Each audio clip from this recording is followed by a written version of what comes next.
ਵਿੱਚ ਜੰਨਤਾਂ ਦੇ ਅਜਬ ਨਜ਼ਾਰੇ ਹੋਣਗੇ, ਵਿੱਚ ਜੰਨਤਾਂ ਦੇ ਅਜਬ ਨਜ਼ਾਰੇ ਹੋਣਗੇ।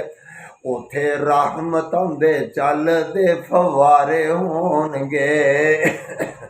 ਪੁੱਜੀ ਹੋਈ ਮੱਛੀ ਦੀ ਮਹਿਮਾਨੀ ਹੋਵੇਗੀ, ਸਦਾ ਰਹਿਣ ਵਾਲੀ ਇਹ ਜਵਾਨੀ ਹੋਵੇਗੀ। ਸਾਕੇ ਮੱਛੀ ਦੇ ਲਜ਼ੀਜ਼ ਤੇ ਕਰਾਰੇ ਹੋਣਗੇ, ਵਿੱਚ ਜੰਨਤਾਂ ਦੇ ਅਜਬ ਨਜ਼ਾਰੇ ਹੋਣਗੇ। ਦਾੜੀ ਮੁੱਛ ਕੋਲੋਂ ਸ਼ਕਲ ਬੇਨਿਆਜ਼ ਹੋਵੇਗੀ, ਹੁਸਨ ਯੂਸਫ ਦਾ ਦਾਊਦ ਦੀ ਆਵਾਜ਼ ਹੋਵੇਗੀ।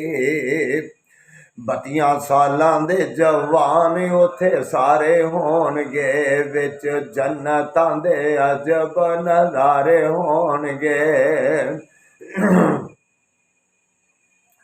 ਜੇ ਕੋਈ ਲੇਟੇ ਅਤੇ ਲੇਟੇ ਆਈ ਖਾਈ ਜਾਵੇਗਾ, ਜੇ ਕੋਈ ਲੇਟੇ ਅਤੇ ਲੇਟੇ ਆਈ ਖਾਈ ਜਾਵੇਗਾ। ਜੋ ਚਾਹੇਗਾ ਉਹ ਹੀ ਪਾਈ ਜਾਵੇਗਾ, ਜੋ ਕੋਈ ਚਾਹੇਗਾ ਉਹ ਹੀ ਪਾਈ ਜਾਵੇਗਾ। ਮਿਲੇਗਾ ਜੋ ਸੋਚਾਂ ਦੇ ਇਸ਼ਾਰੇ ਹੋਣਗੇ, ਵਿੱਚ ਜੰਨਤਾਂ ਦੇ ਅਜਬ ਨਜ਼ਾਰੇ ਹੋਣਗੇ।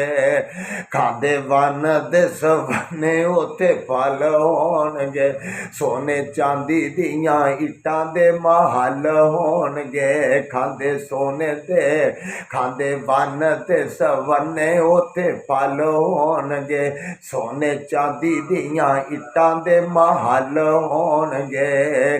ਕਸਤੂਰੀਆਂ ਦੇ ਲੱਗੇ ਹੋਏ ਗਾਰੇ ਹੋਣਗੇ, ਵਿੱਚ ਜੰਨਤਾਂ ਦੇ ਅਜਬ ਨਜ਼ਾਰੇ ਹੋਣਗੇ।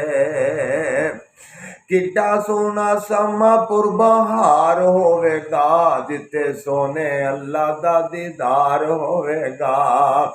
ਉਥੇ ਰੱਬ ਨੂੰ ਪਵੇਂਦੇ ਮੁੜ ਸਾਰੇ ਹੋਣਗੇ, ਵਿੱਚ ਜੰਨਤਾਂ ਦੇ ਅਜਬ ਨਜ਼ਾਰੇ ਹੋਣਗੇ।